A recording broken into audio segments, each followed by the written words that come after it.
Assalamualaikum warahmatullahi wabarakatuh.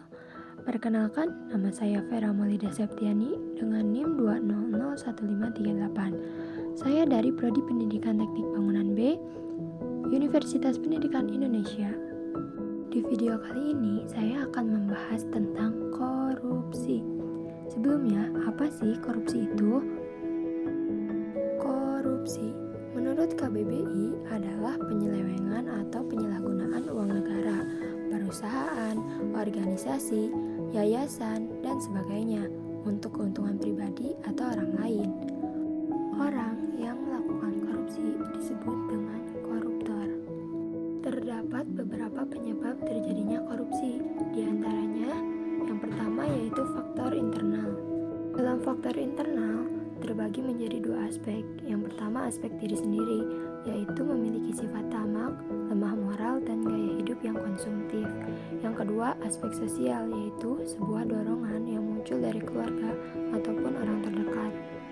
Yang kedua ada faktor eksternal. Faktor eksternal terbagi menjadi 4 bagian.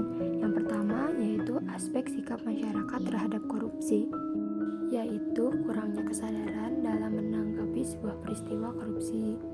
Yang kedua ada aspek ekonomi, yaitu ketika pendapatan tidak dapat mencukupi sebuah kebutuhan. Yang ketiga yaitu aspek politik, digunakan untuk kepentingan politik dalam meraih dan mempertahankan kekuasaan. Yang keempat aspek organisasi. Aspek ini dipengaruhi oleh beberapa faktor, yaitu yang pertama kurangnya sikap keteladanan pimpinan. Yang kedua, lemahnya kultur organisasi. Yang ketiga, yaitu lemahnya sistem akuntabulasi.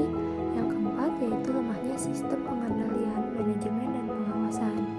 Terdapat sebuah teori yang menyebutkan penyebab terjadinya suatu korupsi, yaitu Ghosn Theory, yang diungkapkan oleh Jack Bologni. Yang pertama ada keserakahan, yang kedua kesempatan, yang ketiga yaitu kebutuhan, yang keempat yaitu pengungkapan. Berikut ini merupakan dampak yang terjadi dalam beberapa bidang dikarenakan terjadinya tindak korupsi. Yang pertama, bidang penegak hukum dan pemerintah, yaitu menghambat peran negara dalam pengaturan alokasi dana, menghambat negara dalam melakukan pemerataan sarana dan prasarana dalam menunjang kebutuhan masyarakat, dan yang terakhir yaitu melemahkan peran pemerintah dalam menjaga kestabilan ekonomi dan politik. Yang kedua, bidang ekonomi, yaitu menurunnya produktivitas, lemahnya pertumbuhan ekonomi dan investasi, rendahnya kualitas barang dan jasa publik, menurunnya pendapatan dari sektor pajak, dan meningkatnya hutang negara. Yang ketiga, bidang masyarakat, yaitu pengurangan angka kemiskinan tidak berjalan atau berjalan dengan lambat, meningkatnya angka kriminal, berkurangnya rasa solidaritas antar masyarakat, sulit mendapatkan pelayanan publik yang baik, dan demoralisasi.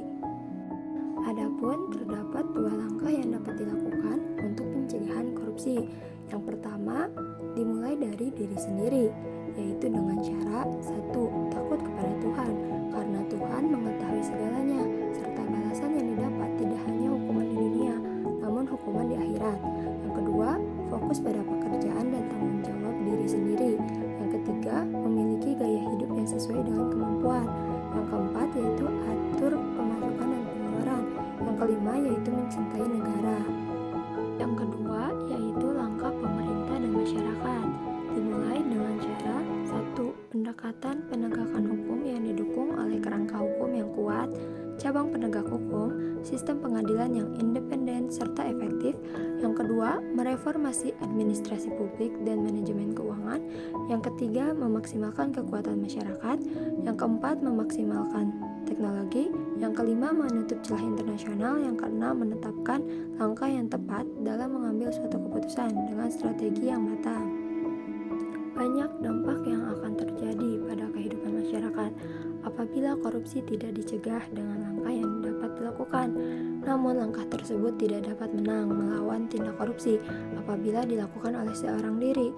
Apakah kalian ingin negara yang kita cintai ini hancur? Jika tidak, maka marilah kita sebagai warga negara yang baik dan bermoral serta pemerintah untuk bersatu melawan tindak korupsi di negara ini. Dapat sebuah kata-kata, yaitu di pundak pemimpin yang bebas korupsi, disitulah masa depan negeri. Indonesia bebas korupsi, yes, we can do it. Sekian dari saya, semoga video ini dapat bermanfaat. Wassalamualaikum warahmatullahi wabarakatuh.